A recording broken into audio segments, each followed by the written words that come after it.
So over here, you can see that I got this page right here, and the page simply has a bunch of text. Let's say to make it interesting, I want to go ahead and add an icon to it. In that case, on the top, as I hover over, you can see that add icon is an option. Let me just go ahead and click, and similarly you can see that you can select from different icons as you want.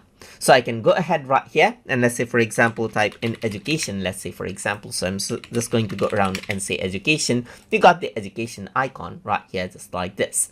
So for this particular icon, you can also go to icon, and then let's say for example say study right here, and then if it is there, so if any icons is there, then it'll simply show up. Then in my case, let me just go for chicken right here. You can go ahead and onto chicken, and then you got that particular icon right here. You can also go ahead and let's say for example upload a particular image for the icon as well.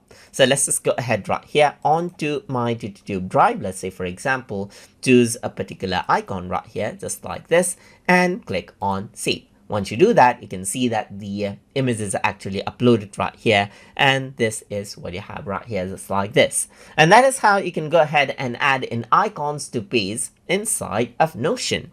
So I hope you guys learned something as always. And as always, please like, comment, share, and subscribe